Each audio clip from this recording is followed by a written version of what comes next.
बाबा जी और हुजूर जी की प्यारी साध संगत जी, राधा स्वामी जी। संगत जी, आज का विषय अत्यंत गहरा, रहस्यमयी और आत्मा की वास्तविक यात्रा से जुड़ा हुआ है।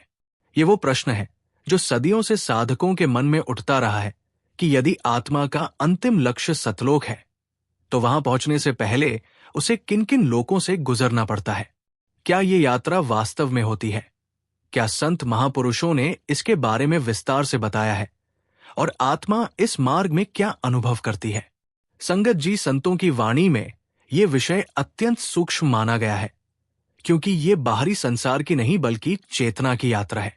संगत जी, हुजूर जी कहते थे कि जब तक आत्मा स्वयं को केवल शरीर मानती रहती है तब तक उसे अपने वास्तविक घर का ज्ञान नहीं होता। वो जन्म और मृत्यु के चक्र में घूमती रहती है, संसार के सुख दुख में उलझी रहती है और अपने मूल स्रोत को भूल जाती है। लेकिन जब सद्गुरु की कृपा से नाम मिलता है और साधक भजन सिमरन के मार्ग पर चलता है, तब धीरे धीरे उसकी चेतना ऊपर उठने लगती है। संगत जी, संत महापुरुष बताते हैं कि ये यात्रा किसी रॉकेट या विमान की यात्रा नहीं होती। ये आत्मा की चेतना की यात्रा होती है। जैसे जैसे मन शांत होता है और ध्यान भीतर टिकता है, वैसे वैसे आत्मा अपने वास्तविक स्वरूप को पहचानने लगती है। यही वो मार्ग है जिसे संतों ने सुरत शब्द मार्ग कहा है। हुजूर जी समझाते थे कि आत्मा की यात्रा की शुरुआत इसी पिंडलोक या भूलोक से होती है। यही वो संसार है जिसमें हम वर्तमान समय में रह रहे हैं। यहां आत्मा शरीर, मन, इंद्रियों और कर्मों के प्रभाव में रहती है। अधिकांश लोग इसी स्तर तक सीमित रहते हैं क्योंकि उनका ध्यान हमेशा बाहर की ओर लगा रहता है। संगत जी, अब एक सुंदर उदाहरण से समझिए। यदि कोई व्यक्ति एक बहुत ऊंचे पर्वत की तलहटी में खड़ा हो तो उसे केवल नीचे का क्षेत्र दिखाई देगा, लेकिन जैसे जैसे वो ऊपर चढ़ता जाएगा उसका दृष्टिकोण बदलता जाएगा। ठीक इसी प्रकार चेतना के ऊपर उठने के साथ आत्मा का अनुभव भी बदलता जाता है। हुजूर जी कहते थे कि जब साधक नियमित रूप से भजन और सिमरन करता है तो धीरे धीरे उसका ध्यान तीसरे तिल पर टिकने लगता है। संत महापुरुष बताते हैं कि यही वो द्वार है जहां से भीतर की यात्रा वास्तव में प्रारंभ होती है। लेकिन यहां तक पहुंचने के लिए धैर्य, विश्वास और सद्गुरु की कृपा आवश्यक होती है। संगत जी, संतों की वाणी में बताया गया है कि पिंडलोक से ऊपर चेतना के और भी स्तर हैं, लेकिन संत हमेशा चेतावनी देते हैं कि इन बातों को केवल कहानी समझकर नहीं सुनना चाहिए। इनका वास्तविक उद्देश्य जिज्ञासा बढ़ाना नहीं, बल्कि साधक को नाम में स्थिर करना है, क्योंकि केवल सुनने से नहीं, अभ्यास से मार्ग खुलता है। हुजूर जी कहते थे कि आत्मा की यात्रा का हर चरण मन की किसी न किसी परत से जुड़ा होता है। जैसे जैसे आत्मा ऊपर उठती है, वैसे वैसे संसार का आकर्षण कम होने लगता है और भीतर की शांति बढ़ने लगती है। यही कारण है कि संत हमेशा कहते हैं कि वास्तविक प्रगति का प्रमाण बाहरी अनुभव नहीं, बल्कि भीतर का परिवर्तन है। संगत जी, अधिकांश लोग केवल अंतिम मंजिल के बारे में जानना चाहते हैं, लेकिन संत महापुरुष कहते हैं कि पहले पहला कदम मजबूत करो। यदि नींव मजबूत नहीं होगी तो ऊंची इमारत नहीं बन सकती। इसी प्रकार यदि नाम, भजन और सिमरन में नियमितता नहीं होगी तो आगे की यात्रा की चर्चा केवल कल्पना बनकर रह जाएगी। हुजूर जी समझाते थे कि आत्मा का मार्ग बहुत सूक्ष्म है। यहां अहंकार, जल्दबाजी और दिखावा किसी काम नहीं आते। यहां केवल प्रेम, समर्पण और निरंतर अभ्यास ही सहायक बनते हैं। यही कारण है कि संतों ने हमेशा भजन और सिमरन को सबसे बड़ा साधन बताया है। संगत जी, इस यात्रा का उद्देश्य केवल लोगों की जानकारी प्राप्त करना नहीं, बल्कि अपने वास्तविक घर तक पहुंचना है। यदि कोई व्यक्ति केवल मार्ग का नक्शा याद कर ले, लेकिन यात्रा ही न करे, तो वो मंजिल तक नहीं पहुंच सकता। ठीक इसी प्रकार केवल सुनना पर्याप्त नहीं है, अभ्यास आवश्यक है। हुजूर जी कहते थे कि आत्मा की यात्रा धीरे धीरे खुलती है। सद्गुरु उतना ही अनुभव कराते हैं जितना साधक संभाल सके, इसलिए कभी अधीर नहीं होना चाहिए। जो प्रेम और विश्वास के साथ नाम में लगा रहता है उसके लिए मार्ग समय आने पर स्वयं खुलता जाता है। संगत जी, पिछले भाग में हमने समझा था कि आत्मा की यात्रा पिंड लोक अर्थात इस भौतिक संसार से शुरू होती है। यही वो स्थान है जहां आत्मा शरीर, मन, इंद्रियों और कर्मों के बंधनों में रहती है। लेकिन संत महापुरुष कहते हैं कि जब सद्गुरु की कृपा से साधक भजन और सिमरन में आगे बढ़ता है तो उसकी चेतना धीरे धीरे इस स्थूल संसार की सीमाओं से ऊपर उठने लगती है। यहीं से आत्मा की वास्तविक यात्रा प्रारंभ होती है। संगत जी, हुजूर जी कहते थे कि अधिकांश लोग अपने पूरे जीवन में केवल शरीर और मन तक ही सीमित रहते हैं। उन्हें लगता है कि जो आंखों से दिखाई दे रहा है वही संपूर्ण सत्य है। लेकिन संत महापुरुष बताते हैं कि ये सृष्टि केवल उतनी नहीं है जितनी हमें दिखाई देती है। इसके भीतर अनेक सूक्ष्म स्तर और चेतना की अनेक अवस्थाएं मौजूद है।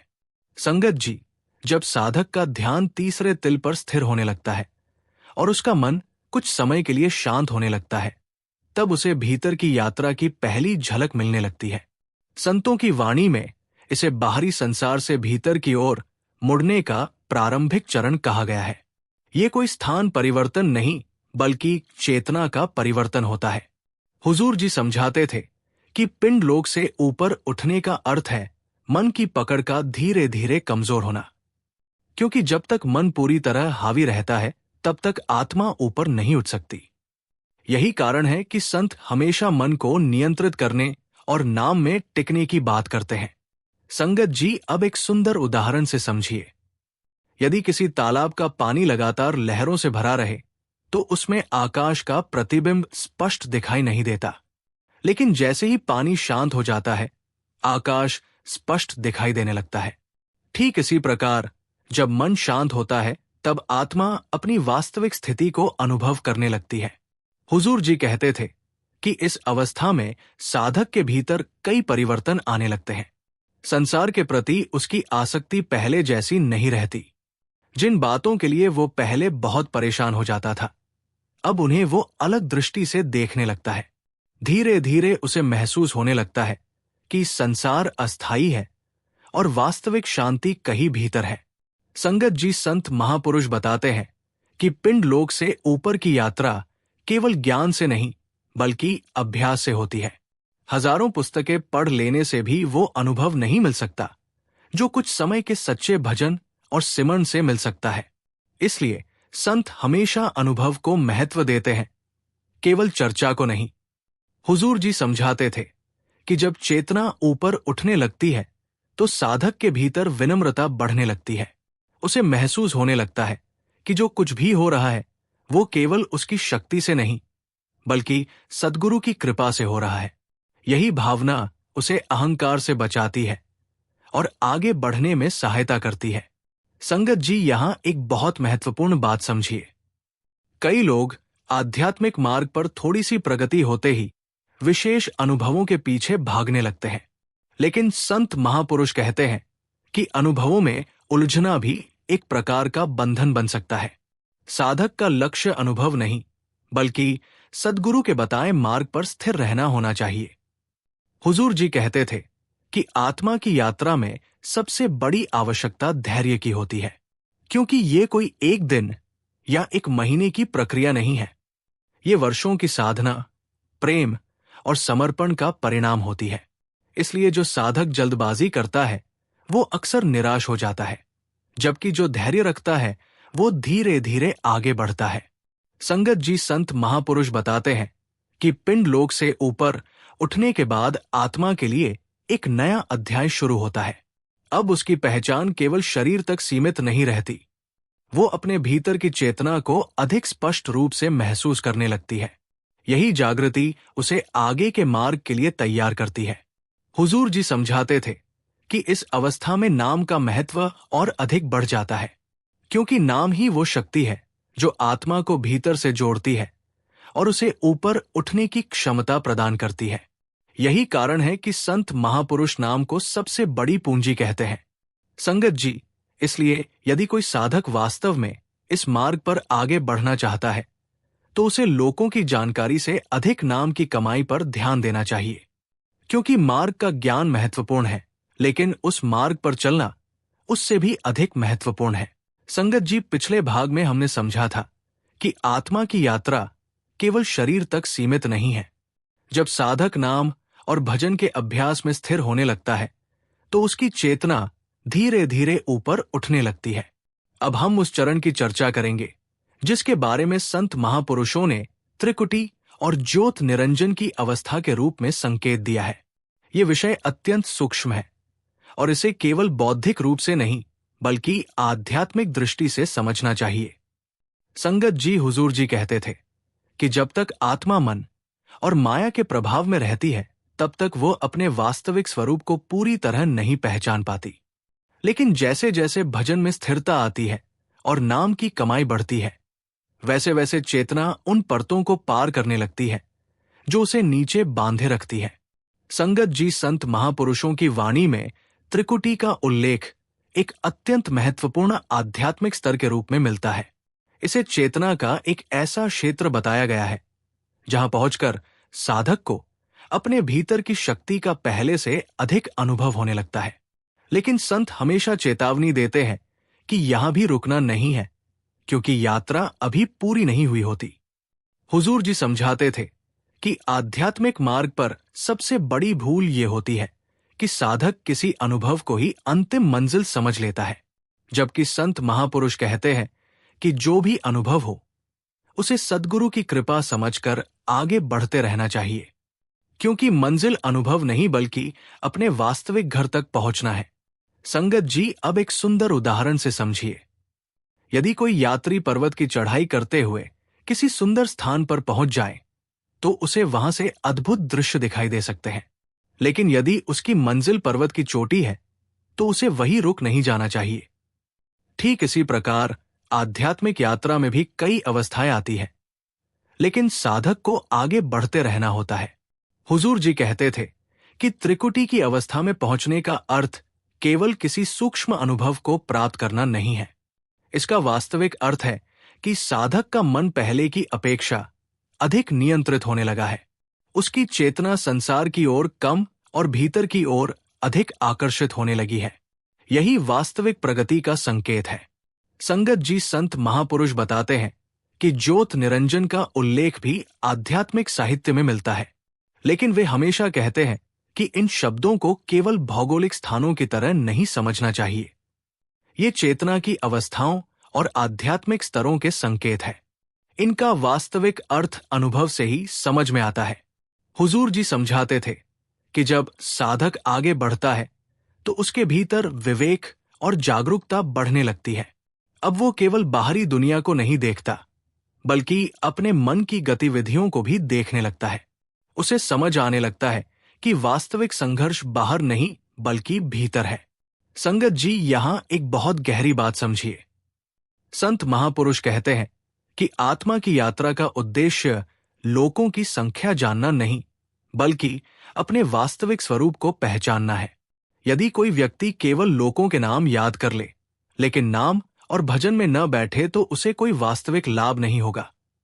हुजूर जी कहते थे कि त्रिकुटी और उससे आगे की अवस्थाओं की चर्चा इसलिए की जाती है ताकि साधक को यह विश्वास रहे कि आध्यात्मिक मार्ग केवल कल्पना नहीं बल्कि एक वास्तविक यात्रा है।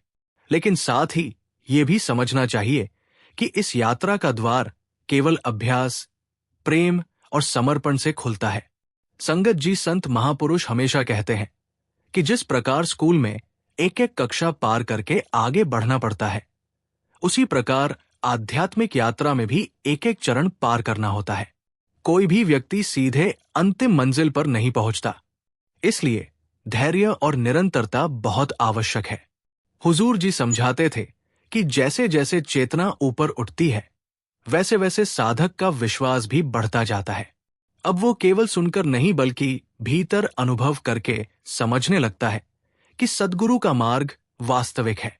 यही अनुभव उसे आगे बढ़ने की शक्ति देता है। संगत जी, इसलिए संत महापुरुष बार बार कहते हैं कि अनुभवों के पीछे मत भागो, नाम में स्थिर रहो। यदि नाम में स्थिरता आ गई तो समय आने पर मार्ग स्वयं खुलता जाएगा, क्योंकि सद्गुरु उतना ही दिखाते हैं जितना साधक संभाल सके। संगत जी, पिछले भाग में हमने त्रिकुटी और ज्योत निरंजन की अवस्था के बारे में चर्चा की थी। अब हम आत्मा की यात्रा के उन और भी सूक्ष्म चरणों की ओर बढ़ते हैं जिनका उल्लेख संत महापुरुषों की वाणी में मिलता है। हुजूर जी कहते थे कि जैसे जैसे आत्मा नाम और शब्द के सहारे ऊपर उठती है, वैसे वैसे उसकी चेतना सीमित अनुभवों से निकलकर और अधिक विशाल तथा दिव्य अवस्थाओं की ओर बढ़ने लगती है। लेकिन संत हमेशा कहते हैं कि इन विषयों को केवल कल्पना या जिज्ञासा का विषय नहीं बनाना चाहिए, बल्कि इन्हें आत्मिक यात्रा के संकेत के रूप में समझना चाहिए। संगत जी, संत महापुरुषों ने भंवर गुफा का वर्णन अत्यंत रहस्यमय और आनंदमय अवस्था के रूप में किया है। ये ऐसा चरण बताया गया है जहां आत्मा को पहले की अपेक्षा कहीं अधिक स्वतंत्रता और हल्कापन महसूस होने लगता है। संतों की वाणी में इसे अत्यंत मधुर और आकर्षक आध्यात्मिक क्षेत्र के रूप में संकेतित किया गया है। लेकिन यहां भी संत यही कहते हैं कि आत्मा को आगे बढ़ते रहना है, क्योंकि अंतिम मंजिल अभी शेष है। हुजूर जी समझाते थे कि आत्मा की यात्रा में हर नया चरण पहले वाले से अधिक सूक्ष्म होता है। जैसे जैसे आत्मा ऊपर उठती है, वैसे वैसे मन और माया का प्रभाव कम होता जाता है। यही कारण है कि संत महापुरुष नाम की कमाई को इतना महत्व देते हैं, क्योंकि वही शक्ति आत्मा को ऊपर ले जाने में सहायक बनती है। संगत जी, अब एक सुंदर उदाहरण से समझिए। यदि कोई व्यक्ति घने बादलों के बीच से ऊपर उठकर खुले आकाश में पहुंच जाए, तो उसकी दृष्टि अचानक बहुत विस्तृत हो जाती है। नीचे जो सीमित दिखाई देता था, अब बहुत व्यापक दिखाई देने लगता है। ठीक इसी प्रकार चेतना के ऊंचे स्तरों पर पहुंचकर आत्मा का अनुभव भी बदलता जाता है। हुजूर जी कहते थे कि भंवर गुफा के बाद संत महापुरुषों ने अनामी, अगम और अलग जैसे शब्दों का उल्लेख किया है। इन नामों का उद्देश्य केवल किसी स्थान का परिचय देना नहीं, बल्कि ये बताना है कि आत्मा की यात्रा साधारण कल्पना से कहीं अधिक विशाल है। ये ऐसे स्तरों के संकेत है जिन्हें केवल शब्दों में पूरी तरह व्यक्त नहीं किया जा सकता। संगत जी, संत महापुरुष बताते हैं कि अलख का अर्थ ही है जिसे सामान्य दृष्टि से देखा न जा सके। अगम का अर्थ है जहां तक साधारण पहुंच संभव न हो, और अनामी उस अवस्था का संकेत है जिसे किसी सीमित नाम या रूप में बांधना संभव नहीं। संत इन शब्दों का उपयोग ये समझाने के लिए करते हैं कि आत्मा की अंतिम यात्रा संसार की सीमाओं से बहुत आगे तक जाती है। हुजूर जी समझाते थे कि जैसे जैसे आत्मा ऊपर उठती है, उसके भीतर प्रेम की गहराई बढ़ती जाती है। अब उसका संबंध केवल ज्ञान से नहीं रहता, बल्कि अनुभव और समर्पण से जुड़ने लगता है। यही कारण है कि संत महापुरुष कहते हैं कि प्रेम के बिना ये मार्ग पूरा नहीं हो सकता। संगत जी, यहां एक बहुत महत्वपूर्ण बात समझिए। बहुत से लोग लोकों के नाम सुनकर उत्साहित हो जाते हैं, लेकिन संत महापुरुष बार बार कहते हैं कि यदि नाम और भजन नहीं है तो इन चर्चाओं का कोई लाभ नहीं, क्योंकि मार्ग की जानकारी और मार्ग पर चलना दोनों अलग बातें हैं। वास्तविक प्रगति केवल अभ्यास से होती है। हुजूर जी कहते थे कि आत्मा की यात्रा में सबसे बड़ी सुरक्षा सतगुरु का सहारा है, क्योंकि जैसे किसी अनजान मार्ग पर चलने वाला यात्री एक अनुभवी मार्गदर्शक के साथ सुरक्षित महसूस करता है, वैसे ही आत्मा भी सद्गुरु की कृपा से आगे बढ़ती है। इसलिए संत हमेशा सद्गुरु की शरण पर जोर देते हैं। संगत जी, संत महापुरुष बताते हैं कि इन ऊंचे स्तरों की चर्चा का उद्देश्य ये नहीं कि साधक केवल कल्पना करता रहे, बल्कि ये कि उसके भीतर विश्वास पैदा हो कि उसका वास्तविक घर इस सीमित संसार से कहीं अधिक महान है। यही विश्वास उसे भजन और सिमरन में स्थिर रहने की प्रेरणा देता है। हुजूर जी समझाते थे कि जब साधक का मन संसार की अस्थायी चीजों से हटकर नाम की ओर स्थिर होने लगता है, तो समझ लेना चाहिए कि वो सही दिशा में आगे बढ़ रहा है, क्योंकि आत्मा की वास्तविक उन्नति बाहर नहीं बल्कि भीतर होती है। संगत जी, संत महापुरुष कहते हैं कि भंवर गुफा, अलख, अगम और अनामी की चर्चा सुनने से अधिक महत्वपूर्ण ये है कि हम अपने दैनिक जीवन में नाम की कमाई बढ़ाएं, क्योंकि यही वो साधन है जो एक दिन आत्मा को उसकी वास्तविक मंजिल तक पहुंचा सकता है। हुजूर जी कहते थे कि जो साधक धैर्य, प्रेम और विश्वास के साथ नाम में जुड़ा रहता है, उसके लिए मार्ग धीरे धीरे खुलता जाता है। उसे किसी प्रकार की जल्दबाजी नहीं करनी चाहिए, क्योंकि आध्यात्मिक यात्रा समय और कृपा दोनों से आगे बढ़ती है। संगत जी, पिछले सभी भागों में हमने समझा कि आत्मा की यात्रा पिंड लोक से शुरू होकर चेतना के अनेक स्तरों से गुजरती है। संत महापुरुषों ने त्रिकुटी, ज्योत निरंजन, भंवर गुफा, अलख, अगम और अनामी जैसी अवस्थाओं का उल्लेख किया है। लेकिन अब हम उस अंतिम विषय की चर्चा करेंगे जिसके लिए ये पूरी यात्रा होती है। वो है सतलोक। आखिर संत महापुरुष सतलोक को आत्मा का वास्तविक घर क्यों कहते हैं, और वहां तक पहुंचने की सबसे महत्वपूर्ण शर्त क्या है? संगत जी, हुजूर जी कहते थे कि इस संसार में कोई भी वस्तु स्थायी नहीं है।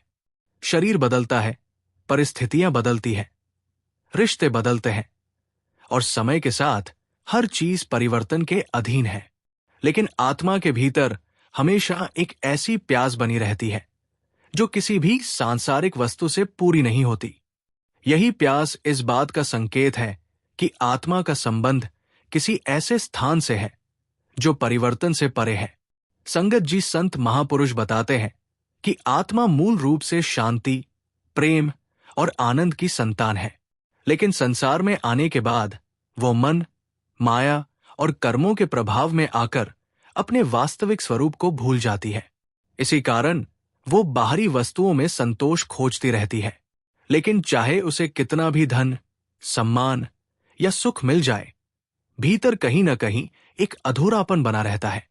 हुजूर जी समझाते थे कि यही अधूरापन आत्मा को एक दिन अपने घर की याद दिलाता है। जैसे कोई व्यक्ति वर्षों विदेश में रहने के बाद भी अपने जन्म स्थान को नहीं भूलता, वैसे ही आत्मा भी अपने वास्तविक घर को पूरी तरह नहीं भूलती। उसके भीतर हमेशा एक सूक्ष्म आकर्षण बना रहता है जो उसे अपने स्रोत की ओर खींचता है। संगत जी, अब एक सुंदर उदाहरण से समझिए। यदि किसी मछली को पानी से निकालकर सोने के पात्र में रख दिया जाए तो क्या वो सुखी हो जाएगी? नहीं, क्योंकि उसका वास्तविक घर पानी है। ठीक इसी प्रकार आत्मा को चाहे संसार की कितनी भी सुविधाएं मिल जाएं, उसका वास्तविक संतोष तभी होगा जब वो अपने मूल स्रोत से जुड़ जाएगी। हुजूर जी कहते थे कि संत महापुरुष सतलोक को इसलिए वास्तविक घर कहते हैं क्योंकि वहां आत्मा को वो पूर्णता मिलती है जिसकी तलाश वो जन्मों से कर रही होती है। वहां पहुंचकर उसे बाहरी वस्तुओं की आवश्यकता नहीं रहती, क्योंकि उसका संबंध सीधे उस स्रोत से जुड़ जाता है जिससे वह निकली थी। संगत जी, यहां एक बहुत गहरी बात समझिए। संत महापुरुष हमेशा कहते हैं कि सतलोक केवल मृत्यु के बाद मिलने वाली कोई मंजिल नहीं है। उसकी यात्रा यहीं से शुरू हो जाती है। जिस दिन मन नाम में लगने लगे, जिस दिन प्रेम बढ़ने लगे, जिस दिन भीतर शांति की खोज शुरू हो जाए और जिस दिन सतगुरु पर विश्वास संसार से बड़ा हो जाए, उसी दिन आत्मा घर की दिशा में चल पड़ती है। हुजूर जी समझाते थे कि सतलोक तक पहुंचने का सबसे महत्वपूर्ण साधन नाम है, क्योंकि नाम केवल शब्द नहीं बल्कि आत्मा और उसके स्रोत के बीच का जीवंत संबंध है। यही कारण है कि संत महापुरुष बार बार नाम, भजन और सिमरन पर जोर देते हैं। वे जानते हैं कि यही वो शक्ति है जो आत्मा को ऊपर उठा सकती है। संगत जी, बहुत से लोग लोकों की चर्चा सुनकर उत्साहित हो जाते हैं, लेकिन संत महापुरुष कहते हैं कि सबसे महत्वपूर्ण बात ये नहीं कि आप कितने लोकों के नाम जानते हैं, बल्कि ये है कि आप नाम में कितने स्थिर हैं। क्योंकि मंजिल तक पहुंचाने वाला ज्ञान नहीं बल्कि अभ्यास होता है। हुजूर जी कहते थे कि आत्मा की यात्रा में सबसे बड़ी बाधा अधीरता है। लोग जल्दी परिणाम चाहते हैं, जल्दी अनुभव चाहते हैं और जल्दी मंजिल चाहते हैं। लेकिन संत महापुरुष कहते हैं कि जिस प्रकार बीज को वृक्ष बनने में समय लगता है, उसी प्रकार आत्मा की उन्नति भी धीरे धीरे होती है। इसलिए धैर्य, प्रेम और निरंतरता आवश्यक है। संगत जी, जब साधक नियमित रूप से नाम में बैठता है तो भले उसे तुरंत कोई विशेष अनुभव न हो, फिर भी भीतर परिवर्तन शुरू हो जाता है। उसका क्रोध कम होने लगता है, उसका प्रेम बढ़ने लगता है, उसका विश्वास मजबूत होने लगता है और उसका जीवन पहले से अधिक संतुलित होने लगता है। यही वास्तविक प्रगति है। हुजूर जी समझाते थे कि सतलों की यात्रा का सबसे बड़ा प्रमाण कोई चमत्कार नहीं, बल्कि जीवन में आने वाला परिवर्तन है। यदि किसी व्यक्ति के भीतर विनम्रता बढ़ रही है, यदि उसके हृदय में करुणा बढ़ रही है, यदि उसे नाम में आनंद आने लगा है और यदि उसका विश्वास परिस्थितियों से बड़ा हो गया है, तो समझ लेना चाहिए कि वो सही दिशा में चल रहा है। संगत जी संत महापुरुष कहते हैं कि अंततः आत्मा की सबसे बड़ी मंजिल अपने स्रोत से मिलना है और ये मिलन केवल ज्ञान से नहीं बल्कि प्रेम से होता है। इसलिए संतों की पूरी शिक्षा का सार प्रेम, नाम और समर्पण में ही समाया हुआ है। हुजूर जी कहते थे कि यदि कोई साधक केवल एक बात अपने जीवन में उतार ले कि मुझे हर परिस्थिति में नाम का सहारा नहीं छोड़ना है, तो उसकी यात्रा सुरक्षित हो जाती है, क्योंकि नाम ही वो डोर है जो आत्मा को उसके वास्तविक घर से जोड़ती है। संगत जी, इस पूरी चर्चा का सार यही है कि सतलोक आत्मा का वास्तविक घर इसलिए कहा जाता है क्योंकि वही उसकी खोज समाप्त होती है, वही उसे पूर्ण शांति मिलती है और वही उसका अपने स्रोत से मिलन होता है। लेकिन वहां तक पहुंचने का मार्ग केवल नाम, भजन, प्रेम, विश्वास और सद्गुरु की कृपा से ही खुलता है। संगत जी, अंत में बस यही अरदास है कि सद्गुरु हम सब पर अपनी मेहर बनाए रखें, हमें नाम में जोड़े, हमारे विश्वास को मजबूत करें, हमारे भीतर प्रेम और विनम्रता बढ़ाएं और हमें उस मार्ग पर स्थिर रखें जो हमें हमारे वास्तविक घर की ओर ले जाता है। राधा स्वामी जी।